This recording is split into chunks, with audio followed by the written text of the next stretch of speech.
Hello everybody, सभी साथियों को राम राम, नमस्ते, हाय, हेलो। कैसे हैं आप सभी? उम्मीद करता हूं आप सभी ठीक ठाक होंगे, तंदुरुस्त होंगे और आप अपने आने वाले एग्जाम की तैयारी जबरदस्त तरीके से कर होंगे। दोस्तों, एक फटाफट से आप बता दीजिए, वीडियो और ऑडियो दोनों आज क्लियर है या नहीं है? एचएसएससी चेयरमैन साहब का इंटरव्यू लिया था, बहुत सारे सवाल पूछे थे, बहुत सारे लोगों ने तारीफ भी की है और कुछ लोगों ने बुराई भी की है। तो बुराई तो भाई हर किसी की होती है, कोई खास नहीं है।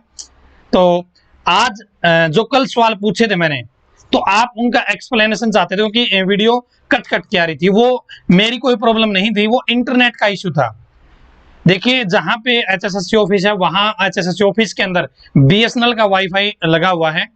जो केबल नहीं लगती कंप्यूटर के अंदर, वो नहीं लगी हुई, वहां पे वाईफाई लगा हुआ है और उसकी स्पीड भी नाम मात्र है। और बीएसएनएल कितनी स्पीड देता है वो आप सबको पता है।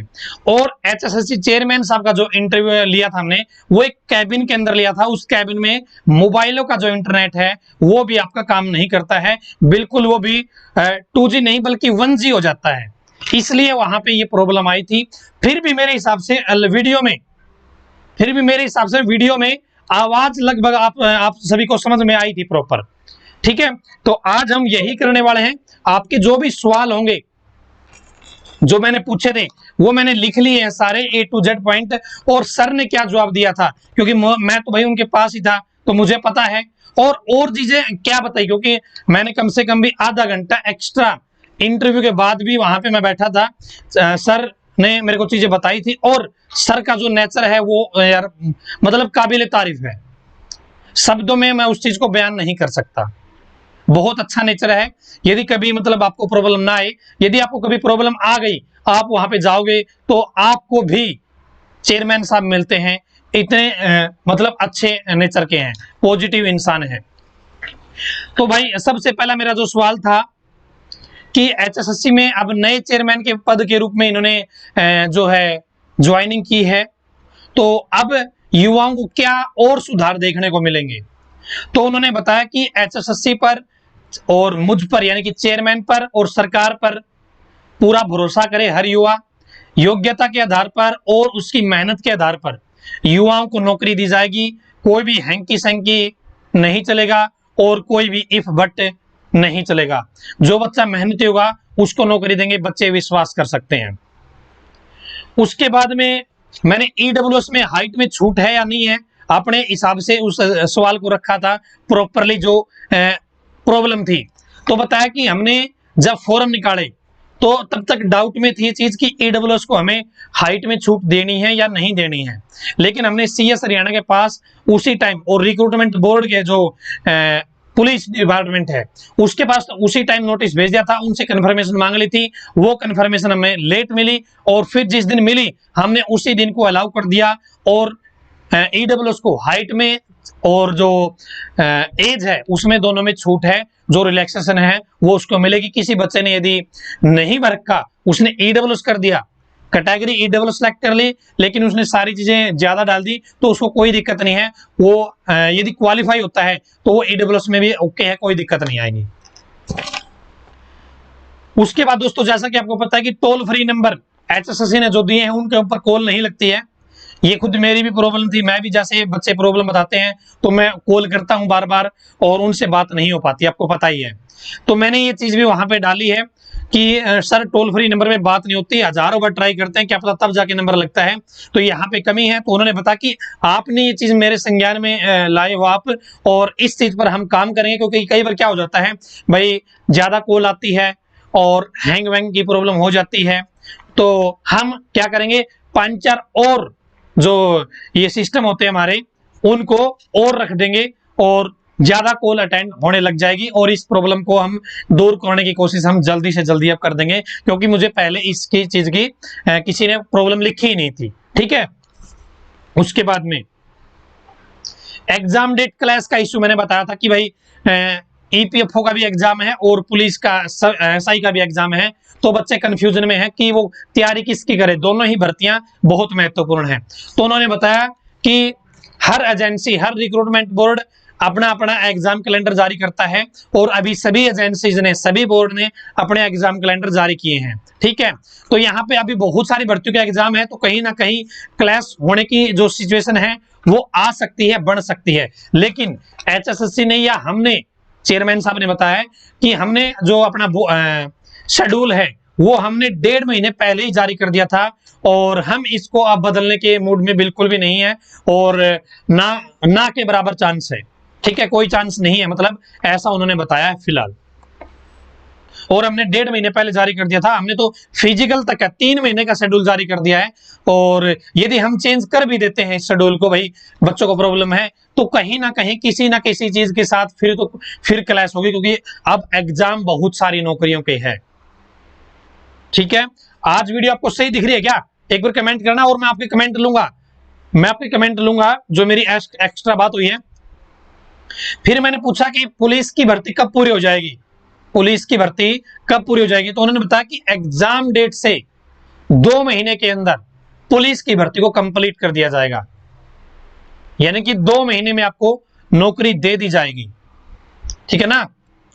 उसके बाद में सब्जेक्ट स्पेसिफिक पे मैंने बात की थी, मैंने चीजें तो, जो बच्चे आप कमेंट करते हो ना, वो सारी चीजें पूछी थी, लेकिन वो वीडियो में आवाज कभी कट हो गई, वीडियो कट हो गई, इसलिए वो दिक्कत आपको महसूस हो रही है। क्योंकि मैंने उसमें क्या है, बफरिंग बीच में जो चीजें रुकी थी वो चीजें आपको कट के सुनाई नहीं दी, लेकिन डायरेक्ट वीडियो जहां पे प्रॉपर चल रही थी वो चीजें आप तक पहुंची थी। मैंने सवाल सारे पूछे थे। कुछ बच्चे कह रहे थे कि भाई मैं तेरा चैनल अनसब्सक्राइब कर दूंगा, ये कर दूंगा, रिमूव करती हूँ मैं आपके चैनल को। तो भाई मैंने सवाल आपका ही पूछा था और मैं इस चीज में अभी उस चीज को मैं बताने वाला हूं। तो सब्जेक्ट स्पेसिफिक के बारे में मैंने पूछा कि आपने 30-35% स्टेटमेंट दी है, इसको एक बार अच्छे से क्लैरिफाई कर दीजिए। तो उन्होंने बताया है कि हमारा सोशल मीडिया पे इंटरव्यू हुआ था और उसके बाद से प्रॉब्लम आई थी बच्चों को कि सब्जेक्ट स्पेसिफिक का क्या चक्कर है। तो उन्होंने क्लियर कर दिया है, जो भर्ती स्पेशल सब्जेक्ट पर, स्पेशल क्वालिफिकेशन पर है, जैसे भाई कोई टेक्निकल पोस्ट है, जेई की भर्ती है, उसके अंदर हम 30-35% टेक्निकल सिलेबस डालेंगे। लेकिन जो भर्ती नॉर्मल क्वालिफिकेशन पे है उसमें ऐसी कोई कंडीशन नहीं है, लेकिन रिलेवेंट फील्ड के 5-7 क्वेश्चन उसके अंदर आ सकते हैं, जैसे एज यूजुअल आज तक आते आए हैं। ये उन्होंने स्टेटमेंट दी है। पुलिस में आईपीसी सीआरपी से रिलेटेड आपके बार बार सवाल आ रहे हैं, तो भाई 30-35% नहीं आएंगे, 5-7% की स्टेटमेंट दी है और वो भी ऐसा बोला है जैसे एज यूजुअल आते रहे हैं। तो भाई आपको पता ही है, पिछले एग्जाम को उठा के देखिए, पुलिस वाले जो बच्चे स्पेशली इस वीडियो को देख रहे हैं, कि पुलिस वाले में पिछले में कितनी धारावार आई है, कितने सवाल इस फील्ड से रिलेटेड। रिलेवेंट फील्ड में भाई कई चीजें आ जाती है, गृह मंत्रालय की पोस्ट है तो गृह मंत्रालय में बहुत सारी चीजें हैं, उनसे जुड़े 5-7 सवाल आपसे पूछे जा सकते हैं। ये चीज उन्होंने बताई है क्लियरली, बिल्कुल। ठीक है, और उसके बाद में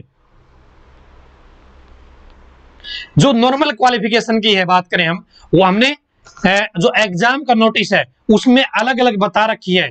75% वेटेज इसकी रहेगी, 20% वेटेज इसकी रहेगी, 5% इसकी रहेगी, ये हमने ऑलरेडी मेंशन कर रखा है। और उसमें हमने रिलेवेंट फील्ड लिखा है, रिलेवेंट सब्जेक्ट नहीं लिखा है नॉर्मल क्वालिफिकेशन वाले में। ठीक है,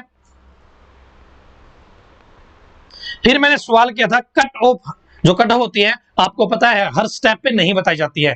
एक जैसे 5 स्टेप है किसी भर्ती के, तो 2 स्टेप पे बताई जाती है, बाकी में नहीं बताई जाती है। तो उन्होंने बताया कि पॉसिबल नहीं है, हर स्टेप पे हम नहीं बता सकते कट ऑफ।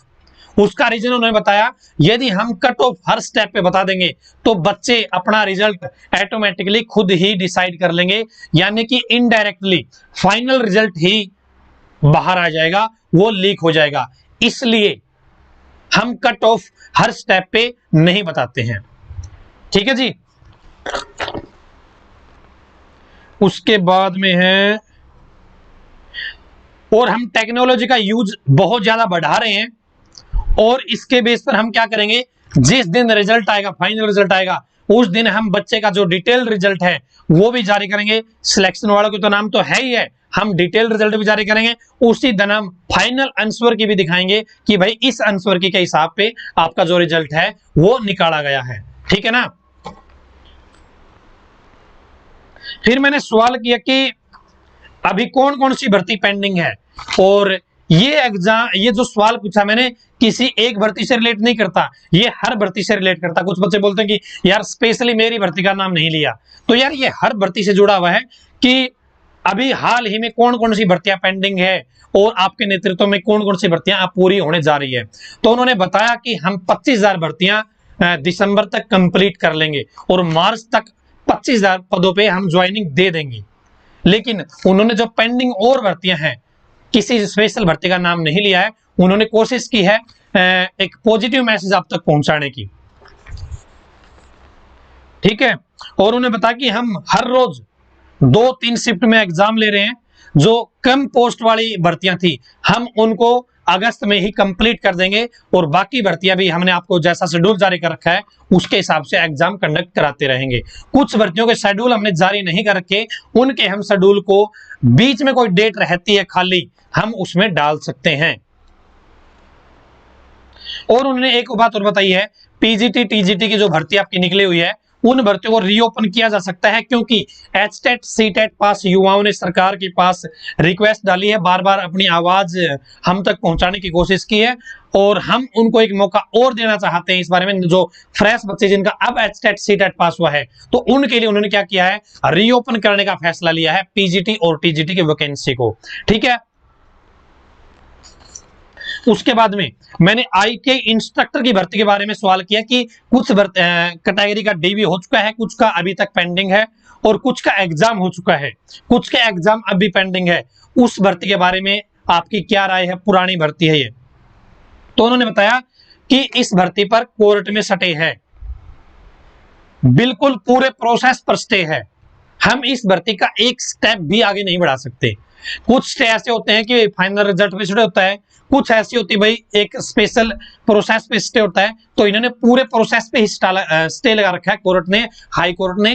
तो और 90 प्रकार की केस किसने कर रखा है, जो बच्चे कॉन्ट्रैक्ट पे पहले लगे हुए हैं उन बच्चों ने। कितने बच्चे हैं, 700 बच्चे हैं, ठीक है। 700 बच्चों ने केस कर रखा है कि भाई हमें पहले पक्का किया जाए, फिर कोई नई भर्ती निकाली जाए, ठीक है।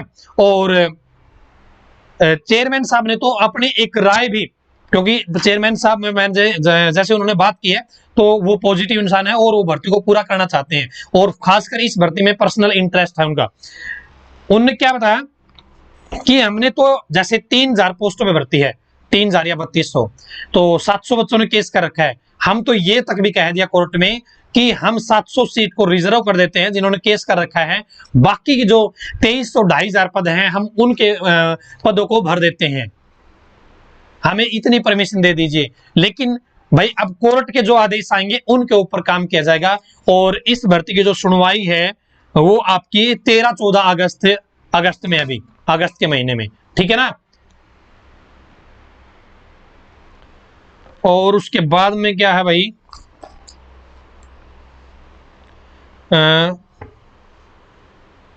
हाँ कुछ बच्चे मेरे पास भी कमेंट करते हैं, वही मैंने सवाल पूछा, सवाल सारे आपके कमेंट की वजह से। मैंने पूछा कि पुलिस की भर्ती की बात करें, ये सवाल वैसे से भी क्या है, यदि आज हमारी एज है, जब हमने फॉर्म भरा है हमारी एज है, लेकिन जब एग्जाम होगा, जब फाइनल रिजल्ट आएगा हमारी एज नहीं होगी, ओवर एज हो जाएंगे, उस सिचुएशन में क्या होता है, वो बच्चा एलिजिबल माना जाएगा या नहीं माना जाएगा। तो मेरे भाई उन्होंने बताया है कि वो बच्चा एलिजिबल रहेगा, क्योंकि हम ये जो चीज है एज क्वालिफिकेशन, ये हम जो फॉर्म भरने की लास्ट डेट थी उस दिन को हम काउंट करते हैं कि बच्चे की एज है या नहीं है, उस दिन से काउंट करते हैं। मैंने तुरंत एक सवाल यहाँ पे पूछ लिया, ठीक है एज तो आप लास्ट डेट को काउंट करते हो, यदि किसी बच्चे ने कांस्टेबल का फॉर्म भर दिया, ठीक है, और उसकी 2 महीने बाद ग्रेजुएशन हो गई, और जब एग्जाम हुआ, जब डीवी हुआ, उसके पास फाइनल ग्रेजुएशन की डीएमसी उसके पास है, क्या उसको एक्स्ट्रा सोशियोइकोनॉमिक क्राइटेरिया में जो 4 नंबर मिलते हैं ग्रेजुएशन के, क्या वो मिलेंगे? तो उन्होंने साफ मना कर दिया, नहीं मिलेंगे। जब उसने फॉर्म भरा उसके पास उस दिन क्या क्वालिफिकेशन है उसके ही नंबर उसको दिए जाएंगे, ये साफ साफ उन्होंने कहा है। और मैंने पूछा कि रिजल्ट बेस पे कोई बच्चा फार्म भर देता है, जैसे आप वो क्या बोलते हो, कौन सा रिजल्ट होता है, प्रोविजनल रिजल्ट बोलते हैं, तो उस बेस पे हम फार्म भर देते हैं, क्या वो एलिजिबल है या नहीं है। तो उन्होंने बताया कि नौकरी के मामले में प्रोविजनल रिजल्ट एक्सेप्टेबल नहीं होता है। आप कहीं पे एडमिशन ले सकते हो अपनी पढ़ाई के लिए, वहां पे प्रोविजनल जो रिजल्ट होता है वो आपका कामयाब होता है, नौकरियों में कामयाब नहीं होता, यानी कि रिजल्ट बेस पे फार्म भरे जाते हैं, वहां पे भी आप नॉट एलिजिबल हो जाते हो। ठीक है, क्लियर है मेरे हिसाब से। मनोज भाई नहीं आएगी, बिल्कुल नहीं आएगी ऐसा नहीं कहा जा सकता। उन्होंने बोला रिलेवेंट फील्ड से 5-7% जैसे आज तक आते आए हैं वैसे ही आएंगे। उसके बाद में मैंने पूछा है कि भाई फॉर्म भरते समय, उससे पहले एक और चीज थी, मैंने ग्रुप डी की, आपको याद होगा शायद, किस किस बच्चे को याद है, ग्रुप डी की एक भर्ती निकली थी।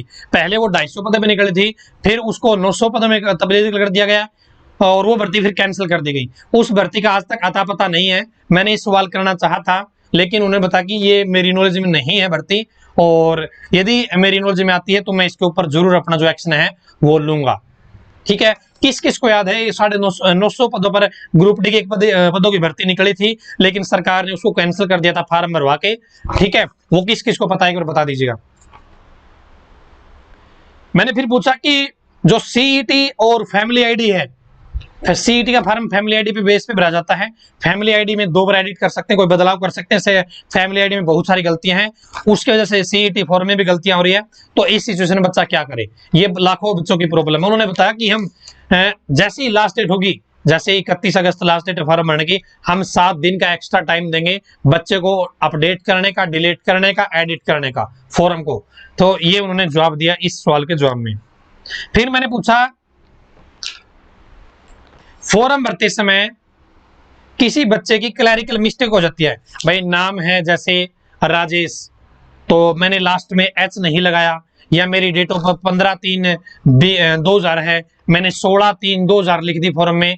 क्या इस सिचुएशन में मेरा फॉर्म रिजेक्ट हो जाएगा, या मेरा जो योग्य कैंडिडेचर है वो रिजेक्ट हो जाएगा? तो उन्होंने बताया ऐसा कुछ नहीं है। जब डॉक्यूमेंट वेरिफिकेशन होती है, आप एक एफिडेविट ले आइए और जो गलती हुई है उसका आप सही क्या है उसका प्रूफ ले आइए, आपको कोई दिक्कत नहीं आती है। क्लैरिकल मिस्टेक से आपका कैंडिडेचर है वो रिजेक्ट नहीं होता है, कैंसिल नहीं होता है।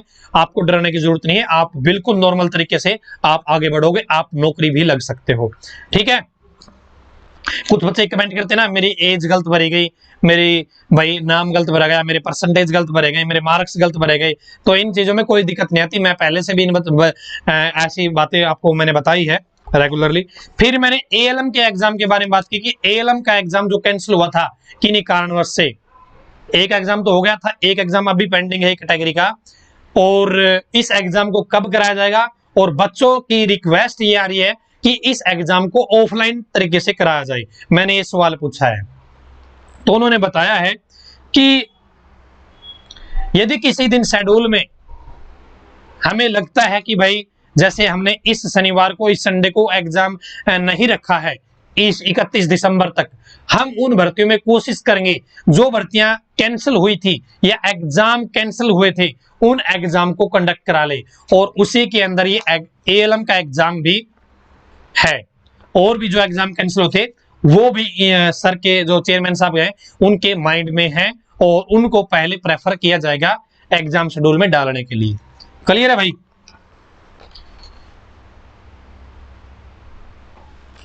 उसके बाद में मैंने पूछा भाई करंट अफेयर कितनी पुरानी पढ़नी चाहिए। बहुत सारे बच्चों को डाउट आते हैं कि भाई 1 साल की पढ़े, 6 महीने की पढ़े, कितनी पढ़े?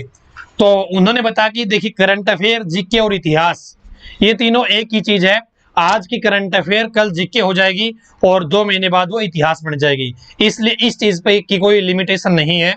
बच्चे हर तरीके से अपने आप को तैयार रखे। फिर मैंने पूछा था फूड सप्लाई में इंस्पेक्टर की या सब इंस्पेक्टर की भर्ती पेंडिंग है, उस भर्ती का क्या होगा? 1 मिनट रुक जाइए।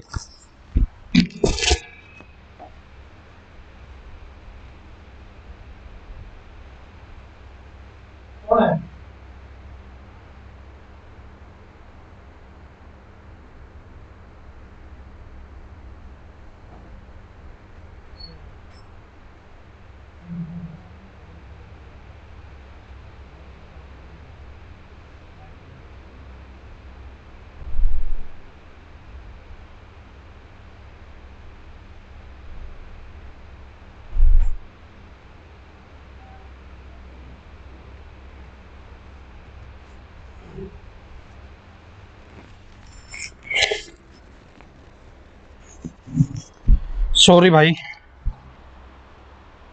तो उन्होंने बताया कि फूड इंस्पेक्टर की भर्ती पेंडिंग है, और वो इसलिए पेंडिंग है, 9 क्वेश्चन पर ऑब्जेक्शन लगा रखा है बच्चों ने, और कोर्ट में ये चीज चल रही है, कोर्ट केस हो रखा है, और कोर्ट ने आदेश नहीं दिया है कि हाँ भाई बच्चों ने जो ऑब्जेक्शन लगा रखा है वो सही है, उसके बेस पे रिजल्ट निकालो। और अभी तक मतलब आदेश का वेट है, जैसे ही जो कोर्ट है वो आदेश कर देती है कि भाई बच्चों के रिजल्ट ऑब्जेक्शन को सही मानना है, या जो हमने पहले रिजल्ट एचएसएस निकाल रखा है वो सही मानना है, जैसे ही आदेश आ जाएंगे फूड इंस्पेक्टर की भर्ती को भी कंप्लीट कर दिया जाएगा, उसका भी फाइनल रिजल्ट घोषित कर दिया जाएगा।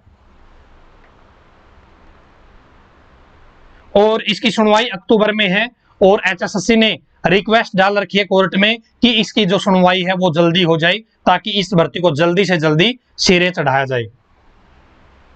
मैंने पूछा है टीजीटी, पीजीटी, पीआरटी, मैंने तीनों के बारे में पूछा है, हो सकता है आवाज ना आई वीडियो के इस वीडियो के दौरान। तो उन्होंने बताया कि डिपार्टमेंट बताता है कि भर्ती आएगी या नहीं आएगी। हमारे पास जब कोई डिमांड भेजता है, सरकार हमारे को बोलती है भाई ये 2000 पद हैं इस डिपार्टमेंट में खाली हैं और हमें ये भरने हैं, हम उसके बाद भर्ती निकालते हैं। जब कोई डिपार्टमेंट हमें डिटेल दे देगा हम भर्तियां निकाल देंगे। उसके बाद में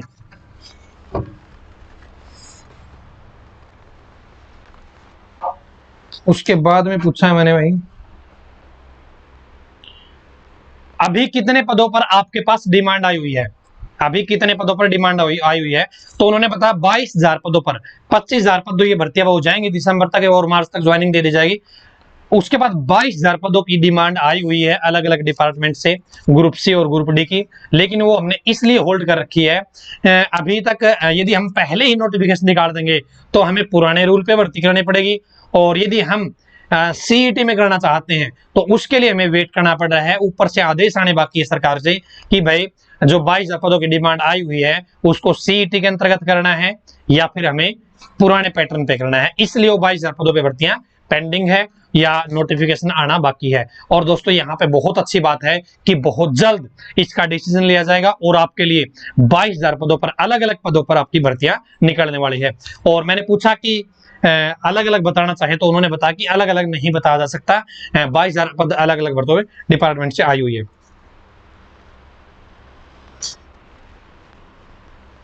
उसके बाद मैंने पूछा क्लर्क भर्ती मुख्य है हरियाणा में, क्या क्लर्क भर्ती के आने की उम्मीद है।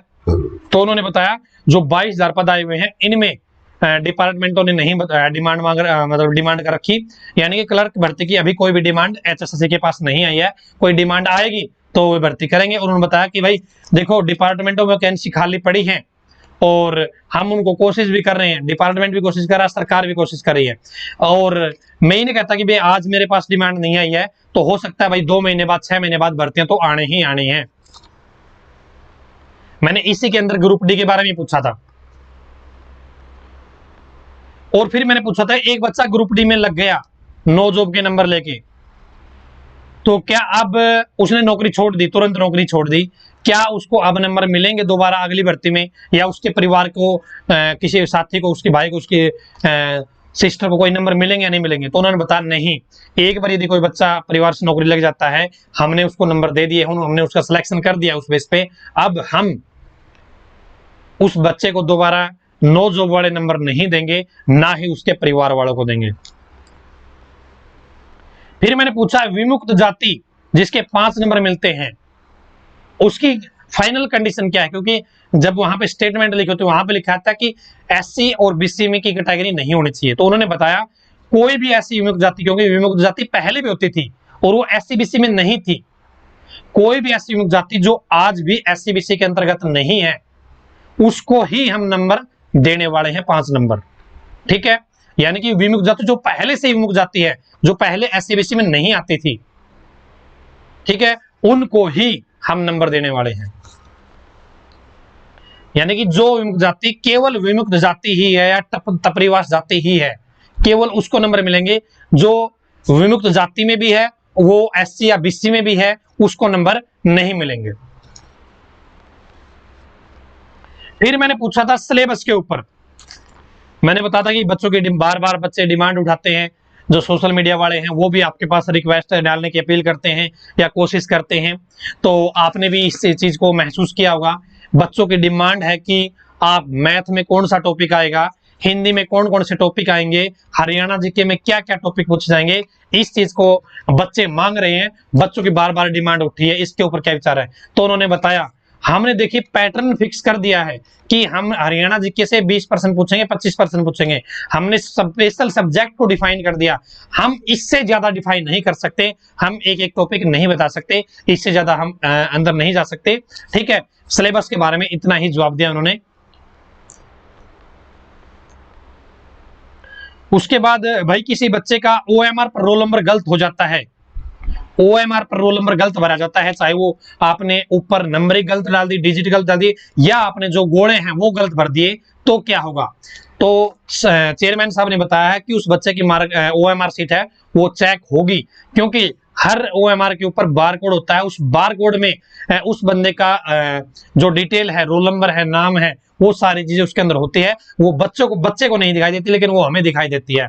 और हर बच्चे की एक स्पेशल सीट निर्धारित करके OMR जो आपको मिलती है ना, वो केवल आपकी ही है, वो आपका जो पीछे वाला है वो उसकी और आपकी अलग है, दोनों की।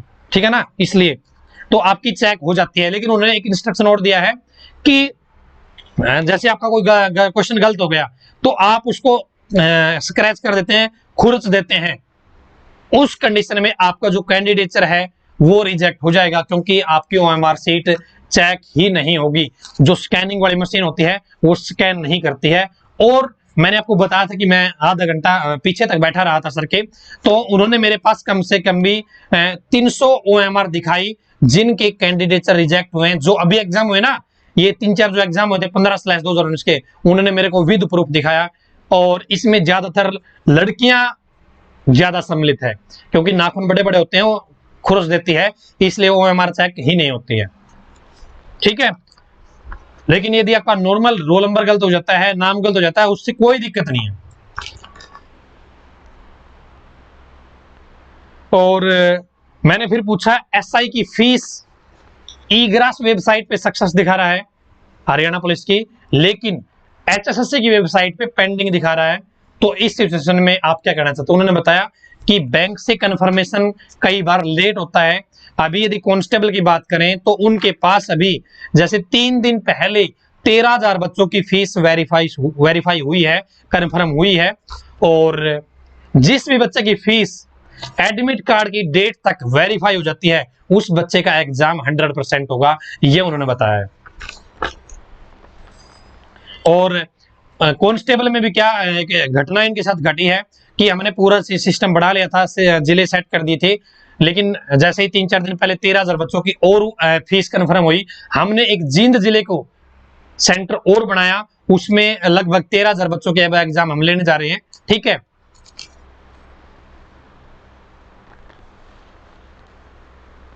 और फिर मैंने एक छोटा सा वैसे सवाल पूछ लिया, क्या आपने HSSC का कोई एग्जाम दिया है?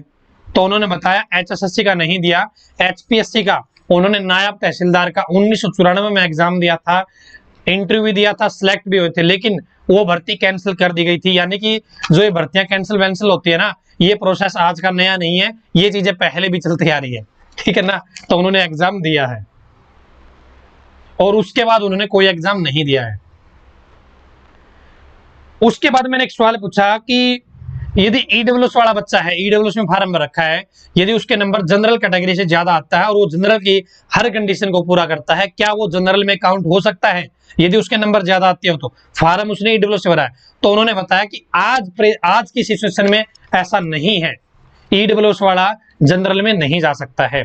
लेकिन अभी इसके ऊपर कंफर्मेशन आनी बाकी है, कंफर्मेशन सरकार की तरफ से आने बाकी है कि उस बच्चे को हम ईडब्ल्यूएस में का मतलब उसको जनरल में जाने दे या नहीं जाने दे, क्योंकि जो SC/BC कैटेगरी है वो चली जाती है जनरल के अंदर, लेकिन ईडब्ल्यूएस पे आज भी स्थिति स्पष्ट नहीं है। लेकिन उन्होंने बताया है कि भाई इन एग्जाम के रिजल्ट से पहले ये सिचुएशन स्पष्ट हो जाएगी। फिर वहीं पर बच्चे मुझे मिले थे कि SBC JEE सिविल की भर्ती थी 2015 की, JEE सिविल की 2/2015। ठीक है, इन्होंने वहीं पे सवाल लिखवाया था मुझे ये, तो इसका रिजल्ट पेंडिंग है। तो चेयरमैन साहब ने बताया कि इस भर्ती पर सटे है कोर्ट में, और हम इस भर्ती का जो जवाब है वो पेश कर चुके हैं। कोर्ट ने हमसे जो सवाल पूछा था उसका जवाब पेश कर चुके हैं, और बहुत जल्द इस भर्ती का जो एसबीसी के बच्चे हैं उनको जनरल में डाल के उसका जो रिजल्ट है वो निकाल दिया जाएगा। उसके बाद में हाँ, जैसे आपको पता ही है पुलिस का एग्जाम है वो 4-5 शिफ्ट में होगा, तो हो सकता है किसी 2 शिफ्ट में आपको एग्जाम आसान लगे, किसी 2 शिफ्ट में मुश्किल लगे। तो इस सिचुएशन में भाई नॉर्मलाइजेशन जो चीज आप बोल रहे थे, बच्चों ने मेरे पास मैसेज किया था, मैंने वही पूछा था। तो वहां पे पूछा कि नॉर्मलाइजेशन का सिस्टम क्यों नहीं अपनाया जाता, तो उन्होंने बताया कि हम बताते नहीं है कि नॉर्मलाइजेशन हुआ है, लेकिन एचएसएससी के जिसमें ज्यादा शिफ्ट होती है उसमें हम नॉर्मलाइजेशन करते हैं। पीछे हमने जेई की भर्ती में भी किया था, क्लर्क की भर्ती में भी किया था, और आगे जो भी भर्तियां होंगी उनमें भी हम करेंगे। इस बात का हम स्पेशल ध्यान रखते हैं कि भाई 6 शिफ्ट में पेपर हुआ था, 2 शिफ्ट में पेपर हुआ था, 1 शिफ्ट में पेपर हुआ था, ठीक है ना। तो नॉर्मलाइजेशन होती है भाई, हालांकि वो चीज हमें दिखाई नहीं जाती। उसके बाद कमांडो भर्ती में पुराने बच्चों को एज में छूट क्यों नहीं मिली, तो उन्होंने बताया हमने कहीं पर पूरे एडवर्टाइजमेंट आप देखोगे कहीं पर हमने नहीं लिखा कि छूट मिल गई है। दूसरा, ये स्पेशल भर्ती है, इस भर्ती में छूट नहीं मिलेगी। और उन्होंने फिर बताया ग्राम सचिव, मैंने पूछा था ग्राम सचिव पटवारी, कैनाल पटवारी में एक्ट पिछली बार आए थे, आपको शायद याद होगा ग्राम सचिव पटवारी कैनाल पटवारी में पिछली बार एक्ट के सवाल पूछे गए थे, 5-7 सवाल ग्राम सचिव धारा, पंचायती धारा से रिलेटेड। तो क्या इस बार हम वो 30-35% माने, या फिर उसी की तरह एज यूजुअल जो 5-7-10% आते हैं उसकी तरह माने, तो उन्होंने बताया नॉर्मल ही रहेगा, जैसे पीछे आए हैं 5-7% उसी तरीके से वे 5-7% इस बार भी आ सकते हैं। लेकिन 30-35% वाली बात वो एक स्पेशल क्वालिफिकेशन की भर्ती में ही लागू होगी। तो ग्राम सचिव वाले बच्चे जो लास्ट सवाल आपकी तरफ से आ रहा था कि वीडियो कट हो गई थी, तो उन्होंने जवाब यही दिया था कि ग्राम सचिव में पीछे 5-7 सवाल आए हैं, आगे भी 5-7 सवाल ही आएंगे, क्योंकि उसको बाद में डिटेल में हम ट्रेनिंग देंगे लगने के बाद। हाँ जी भाई, ग्राम सचिव आप पटवारी वाला कर दिया मैंने क्लियर। इसके अलावा मैंने बहुत सारे सवाल और भी किए थे, एक बार आप मुझे बता दीजिए जो भी आप पूछना चाहते हैं।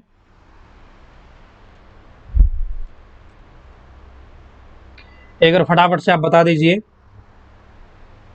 हाँ, जितनी भी पेंडिंग भर्तियां हैं जिनके एग्जाम रुक गए थे, क्या है, जिनके एग्जाम कैंसिल हो गए थे किसी तरीके से, उनको बीच में डाला जा सकता है भाई, उनको बीच में डाला जा सकता है। जो शेड्यूल आया हो ना, तो सरकार एचएससी देखेगा कि भाई इस डेट में कोई हमने एग्जाम नहीं करवा रखा, कोई और अभी एग्जाम नहीं है, तो हम यहाँ पे कोई एग्जाम डाल सकते हैं या नहीं डाल सकते, उनकी प्रेफरेंस रहेगी। और मैंने ग्रुप डी के बारे में पूछा था, और ग्रुप डी क्लर्क वेटिंग के बारे में पूछा था, और वो चीज वीडियो में शायद कट हो गई, आवाज नहीं आई। तो उन्होंने बताया कि ये अनेक डिपार्टमेंटों से भर्तियां निकाली जाती है मिला के, तो हम 1-2 डिपार्टमेंट ने हमारे पास डिटेल भेज दी, हम ब्यौरा मांगते हैं कि बार बार कि भाई डिटेल प्रोवाइड कराओ, डिटेल प्रोवाइड कराओ, ब्यौरा दो, रिपोर्ट स्टेटस दो। तो हमें क्या पूरे डिपार्टमेंट देते नहीं है, और जब तक सभी डिपार्टमेंट की डिटेल हमारे पास नहीं आएगी, लगभग 54-55 डिपार्टमेंट बताए हैं, 54-55 डिपार्टमेंट बताए हैं कि जब तक सभी की डिटेल हमारे पास नहीं आती है तब तक हम आगे के प्रोसेस को फॉलो नहीं कर सकते। इसलिए जो ग्रुप डी की जो क्लर्क की वेटिंग है वो पेंडिंग है। जब तक सभी डिपार्टमेंट नहीं देंगे इन्फॉर्मेशन, तब तक क्लर्क की वेटिंग लिस्ट नहीं लगेगी। ठीक है, क्लियर है मेरे भाई। ग्रुप डी में क्या बोला है कि यदि जरूरत पड़ी तो हम ग्रुप डी को और लगा सकते हैं, कि और बच्चों को ज्वाइनिंग दे सकते हैं, अदरवाइज हमने मैक्सिमम बच्चों को दे दी है। ठीक है, आगे बताइए।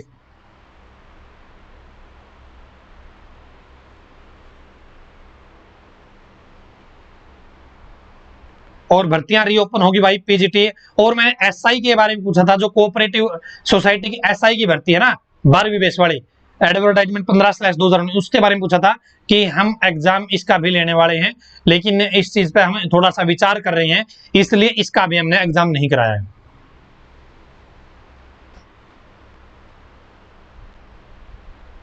और उन्होंने लास्ट में एक मैसेज और दिया था युवाओं को कि बच्चे किसी के चक्कर में ना पड़े, आप आपकी योग्यता के आधार पर, अपनी मेहनत के आधार पर आपको नौकरी दी जाएगी, आप किसी के ऊपर ज्यादा वो ना करें, आपके पैसे खराब होंगे और आपको जेल जाना पड़ सकता है।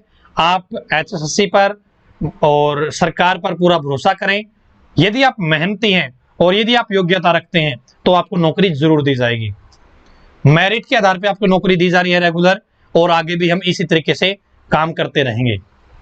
और बहुत सारे सवाल शायद हो सकता है आपके पेंडिंग भी रह गए हो, क्योंकि मेरे पास जितने बच्चों ने सवाल भेजे थे मैंने लगभग वे सवाल पूछे थे।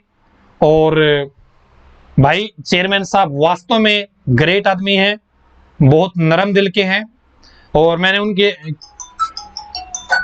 उनकी शादी से जुड़ा एक सवाल पूछा था। मैंने पूछा था कि भाई आप इतने नरम दिल HSSC में लगने के बाद हुए हो या फिर शादी के बाद ही ऐसे नरम दिल हो गए। तो उन्होंने बताया भाई मैं नरम दिल स्टार्ट से हूँ। और उनकी जो शादी है स्कीम के तहत हुई थी। स्कीम के तहत कैसे, जब उसके भाई की शादी थी, चेयरमैन साहब के भाई की शादी थी, तो साथ में भाई चेयरमैन साहब को जाना ही था। तो वहां पे सामने वाले को लड़का पसंद आ गया, तो भाई सोचा भाई इसको और लपेट देते साथ में। तो स्कीम के तहत शादी हुई थी। और जो चेयरमैन साहब हैं वो 2 बार सरपंच भी रह चुके हैं। और सरपंच भी भाई नॉर्मल सरपंच नहीं, सबसे कम एज वाले सरपंच रह चुके हैं। और सबसे ज्यादा पढ़े लिखे सरपंच भी रह चुके हैं। और 2 अवार्ड भी मिले इन्हें सरपंच के पद पर रहते हुए। और बताइए भाई CET एग्जाम अभी थोड़ा डिले होगा भाई, ऐसा बताया है। और भाई HSSC के जो चेयरमैन साहब भोपाल सिंह खत्री जी, ये हर भर्ती के ऊपर नजर बनाए हुए हैं और बिल्कुल उस चीज को देख रहे हैं, हर चीज को परख रहे हैं कि कहां पर क्या सुधार हो सकता है।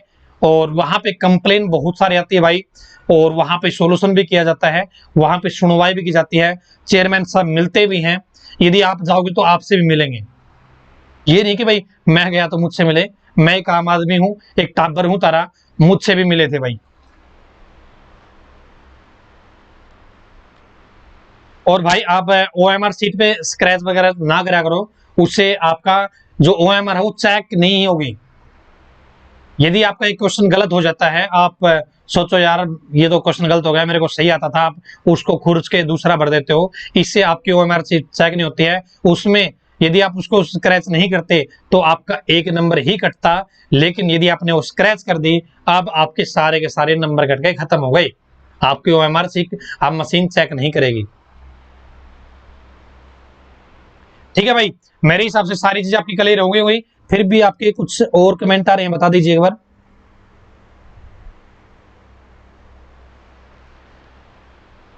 और सभी के एग्जाम बहुत जल्दी होंगे भाई। IPC का मैंने आपको बता दिया है।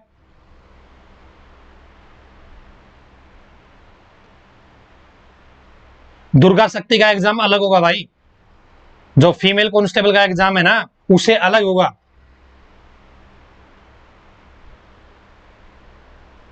12/2019 ITI इंस्ट्रक्टर की भर्ती के बारे में मैंने आपको बता दिया है।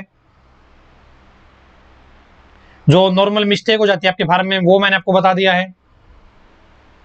वैक्सीनेशन जरूरी नहीं है, बिल्कुल क्लियर है, मैंने कल पूछा था, वैक्सीनेशन जरूरी नहीं है यार। समस्या बस इंटरनेट की हो गई, वरना सवाल भी आपके सारे जबरदस्त थे जो आपने मुझे भेज रखे थे। क्योंकि यार मैं पर्सनली जो आप कमेंट करते हो ना, ठीक है मैं आपको दिल विल नहीं देता हूं कमेंटों के ऊपर, लेकिन मैं आपके हर कमेंट को देखता रहता हूं और उसको मैं पढ़ता रहता हूं भाई। मुझे पता है कि आपके सामने क्या क्या प्रॉब्लम आती है, तो जरूरी नहीं कि भाई मैं आपके हर कमेंट पे दिल दूं तब आपको यकीन होगा। लेकिन हर सवाल जो आप मेरे पास भेजते हो, कमेंट करते हो भाई, उसके ऊपर मेरी भी नजर बनी रहती है। लेकिन भाई कोई जब सही जवाब मिलेगा, जब मैं आपको बताता भी हूं। वैसे जो वीडियोज आती है अपनी, मैं सारी चीजों में आपको भाई कोशिश करता हूं क्लियर करने की। और एक बार आप बता दीजिए कि कल का इंटरव्यू कैसा लगा था, सवाल कैसे थे। यदि आपके अब भी सवाल पेंडिंग है तो भाई चिंता मत करो, अपने मोबाइल में चेयरमैन साहब हैं। ठीक है, आज के वीडियो में इतना ही। धन्यवाद। भगवान करे आप सभी का समय शुभ रहे।